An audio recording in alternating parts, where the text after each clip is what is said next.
El canto: fuentes históricas, metodologías de aprendizaje, intérpretes y más.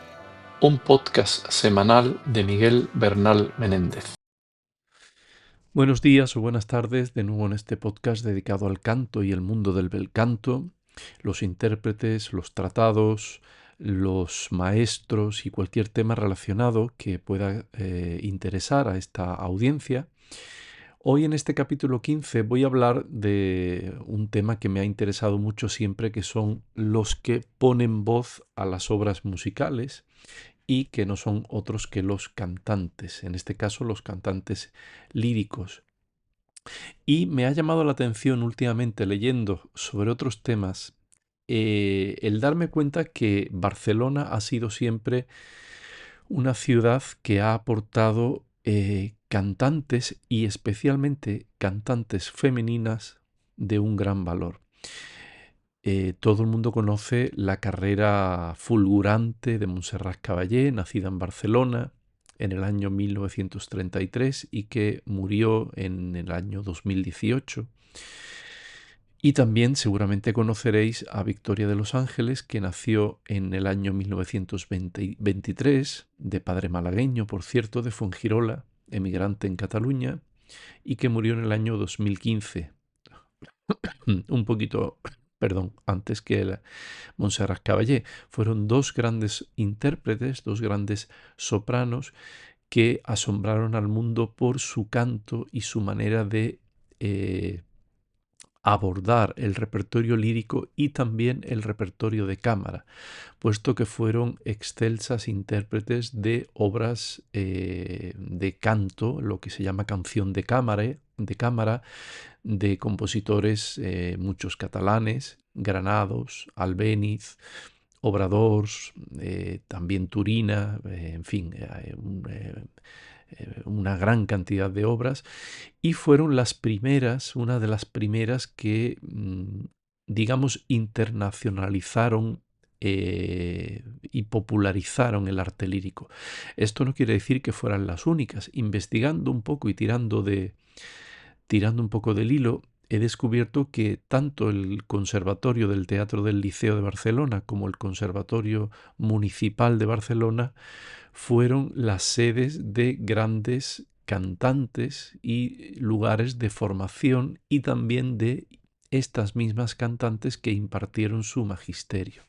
Entonces he ido un poquito hacia, hacia atrás en el tiempo y me he dado cuenta de que son muchas las cantantes que precedieron a estas dos cantantes barcelonesas, Caballé y Victoria de los Ángeles, y que nacieron en el siglo XIX.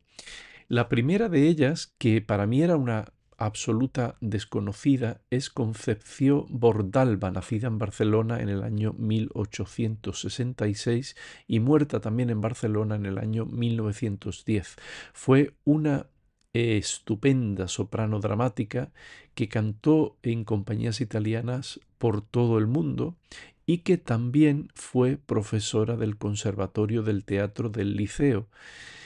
Curiosidad de esta cantante, Concepció Bordalba, no sé si se dice así en catalán, pero entiendo que sí, que tuvo como alumna a la que luego sería maestra de María Calas y que no fue otra que Elvira de Hidalgo.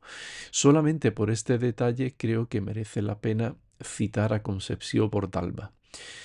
La siguiente en importancia, quizá más conocida, esto sí, por el gran público, porque se conservan grabaciones, fue María Barrientos, nacida también en Barcelona en el año 1884 y muerta en Argentina en el año 1946. No está muy claro si fue por su no vinculación o por huir de España en esos años convulsos de la guerra civil entre el año 36 y 39, pero efectivamente se exilió, se autoexilió en Buenos Aires, quizá también porque fue una de las sopranos más reconocidas y queridas por el público del Teatro Colón de Buenos Aires.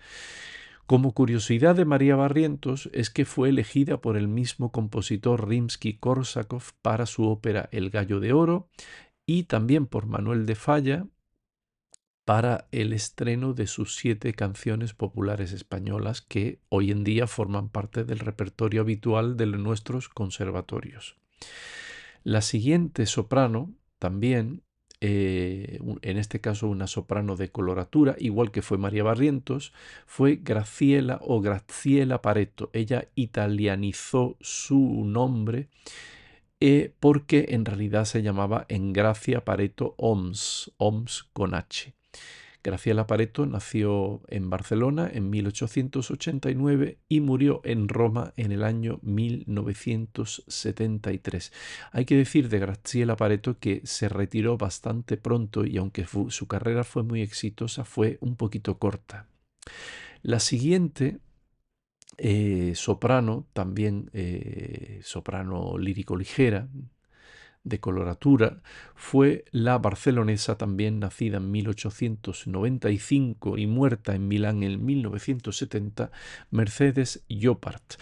¿Por qué es importante Mercedes Llopart? No tanto por su labor como cantante, que también evidentemente cualquiera de estas maestras tuvo una carrera como cantante, sino porque fue una grandísima profesora de canto en Milán. Milán, ya sabéis, ha sido siempre, debido a su teatro, el Teatro alla Scala de Milán, un centro de atención, un centro geodésico de donde todos los cantantes han ido a aprender, a rodearse del ambiente teatral y el ambiente de los compositores. Y Mercedes Llopart emigró a Italia también y en el año 1945 fundó su propia escuela. ¿Por qué fue esta escuela importante? Pues por una razón sencilla, porque entre sus alumnos se contaron, digamos, decenas de cantantes que harían historia del canto. Entre ellos, Alfredo Kraus, que estudió con Mercedes Llopart en los años 50 en Milán. Renata Scotto, gran amiga de Alfredo Kraus, también estudió con Mercedes Llopart. Elena Suliotis, la gran soprano dramática. Anna Moffo, una gran soprano lírico-ligera. Renata Tebaldi, no necesita presentación. Y en el apartado de... Bueno, también está Enriqueta Tarrés, de la cual hablaré más tarde, una soprano barcelonesa. Y como mezzos también estudiaron con ella Fiorenza Cosotto, Ana María Iriarte, recientemente fallecida, una gran mezzosoprano española, y tenores como Francisco Ortiz, Bernabé Martí, que fue el marido de Montserrat Caballé. Pues como veis, tuvo toda una panoplia de alumnos que dieron muestra de la importancia de esta Mercedes Llopart como maestra de canto. También he dicho Enriqueta Tarrés, ahora hablaré de Enriqueta Tarrés, una gran soprano barcelonesa que quizá no fue tan reconocida en España como pudieron ser Victoria de los Ángeles y Montserrat Caballé en el concierto o en la ópera, pero sí fue una gran cantante que tuvo una carrera muy importante. No fue soprano, sino mezzosoprano lírico ligera o mezzosoprano de agilidad rossiniana, la siguiente cantante de Barcelona que he podido sacar, que nació en Barcelona en 1895 y que murió en Londres bastante joven en 1936. Era la súper estrella y súper conocida Conchita Supervía. Su nombre real era Concepción Supervía Pascual y fue la responsable de rescatar el verdadero registro de mezzosoprano de agilidad rossiniana, como son los papeles que habían sido frecuentados y casi habían tomado ese cariz de soprano lírico ligeras, como fueron la Rosina del Barbero de Sevilla, la Angelina de Cenerentola o la Isabela de Italiana en Argel. 3 óperas de Rossini cuyos papeles Conchita Supervía rescató y los volvió a las tonalidades originales que habían sido transportadas y modificadas por estas grandes estrellas, sopranos lírico-ligeras, que adecuaban estos roles a sus capacidades vocales. Pues bien, Conchita Supervía fue la primera, digamos, que rescató las tonalidades originales y que ya con 15 años, fijaos, con 15 años debutó en el Teatro Colón de Buenos Aires y fue dirigida a partir de ahí por todos los grandes directores de su época. Tanto es así que cantó el Octavian del Caballero de la Rosa de Richard Strauss por el compositor en el Teatro La Scala de Milán. De ahí a todos los grandes papeles de mezzosoprano que cantó por todo el mundo. Una gran mezzosoprano española, nacida en Barcelona, que indudablemente si hubiera vivido más años, quién sabe a dónde podría haber llegado o si hubiera tenido alumnos, ¿no? Porque no tengo referencias de cuáles fueron sus alumnos para hacer esta genealogía vocal que a mí me interesa tantísimo, ¿no?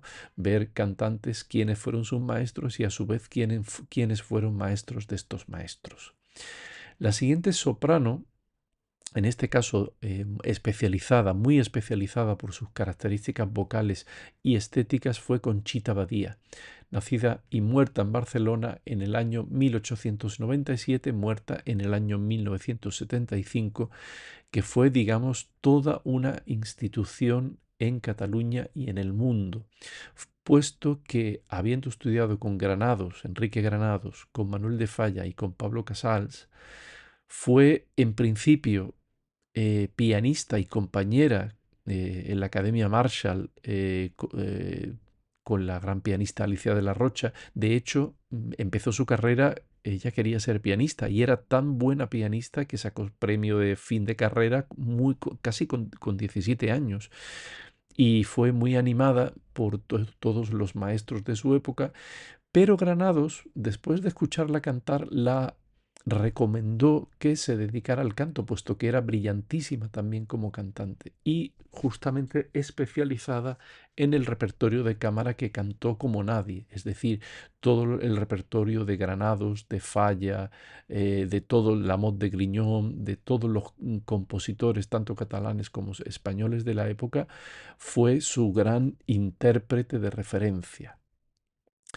La guerra civil, como tantos otros artistas, la exilió, ella misma se exilió, tenía 3 hijos y no quiso quedarse en España por los problemas evidentes que suponían esta guerra civil, se exilió en América y hasta el año 1946 no volvió a Barcelona, donde siguió impartiendo clases de canto, siendo jurado en concursos internacionales de canto y teniendo entre sus alumnas a la gran Montserrat Caballé. De hecho, en un documental de la vida de Montserrat Caballé, ella habla con un cariño desmesurado hacia Conchita Badía, que era una gran intérprete y una gran profesora, ¿no? Y de hecho, el mundo cultural, ¿no? Todo el círculo cultural que rodeaba a Cataluña y luego que se exilió, pues ella fue una de las grandes precursoras de de darle el valor que merecía todo este repertorio de cámara.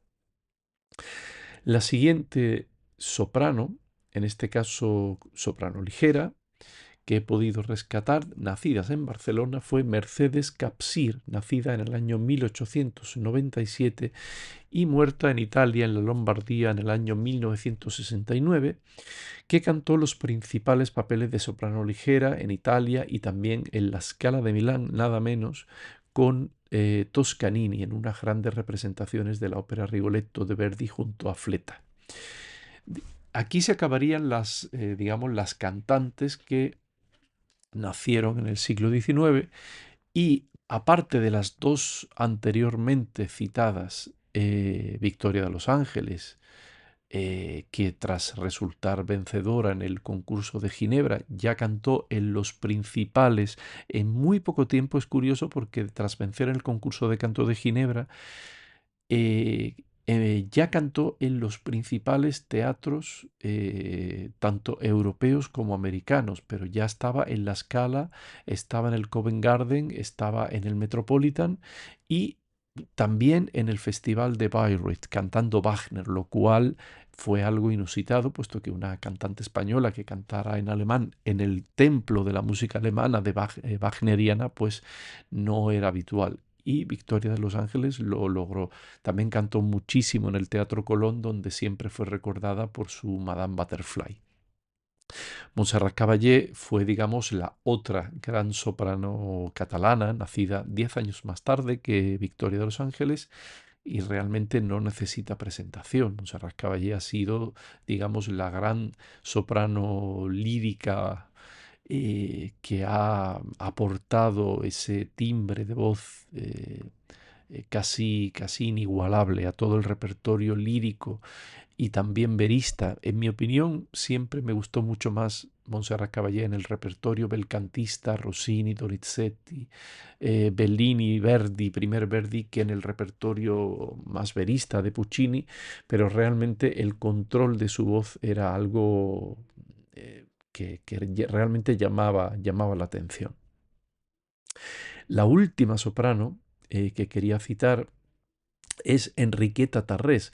Quizá casi nadie la conoce a nivel, digamos, gran público, pero también estudió en Milán con Mercedes Llopart, como lo había hecho también Alfredo Kraus, y cantó, en este caso sí, repertorio de soprano lírico dramática por todos los teatros europeos, estando en las compañías estables de teatros alemanes y también en la Ópera de Berlín, que la distinguió con el título de Kammersängerin. Es un título honorífico a aquellos cantantes que han destacado en el repertorio o en las óperas de determinados teatros alemanes o austriacos, ¿no? Como el Kammersängerin o Kammersänger de cantante de cámara que da la ópera de Viena. Pues Enriqueta Tarrés, nacida en el año 1934, un año más tarde que Montserrat Caballé, recientemente fallecida, puesto que murió el año pasado, en 2024, fue una gran soprano de una línea vocal y de una dulzura en su emisión que realmente era sorprendente. Yo la pude escuchar en vivo hace muchos años, evidentemente, cantando La vida breve de Falla, y realmente era una manera de cantar que recordaba ese gran estilo belcantista que desgraciadamente cada vez más se está perdiendo, donde esta pequeña reflexión que quiero hacer para finalizar el capítulo, quizá estamos perdiendo la idea principal de el respeto hacia las partituras y las dinámicas y las agógicas y los matices escritos por los compositores para darle más valor al volumen vocal que al matiz vocal. Esto va siempre pues se va perdiendo realmente los diferentes registros para buscar solamente un registro de vocal de gran volumen, gran sonoridad y pocos matices. Esto es una gran pena, según lo veo yo. Y bueno, este capítulo dedicado a estas grandes cantantes femeninas nacidas en Barcelona, espero que os haya interesado. Y dedicaremos, evidentemente, otro capítulo a los cantantes masculinos nacidos en Barcelona, que tampoco son pocos, y que dieron buena cuenta del repertorio, de todo tipo de repertorio belcantista. Pues sin otro particular, os dejo hasta la próxima semana. Espero que os haya interesado y escuchar, por favor, a todas estas cantantes catalanas de Barcelona que hicieron historia del canto. Un saludo y hasta el próximo.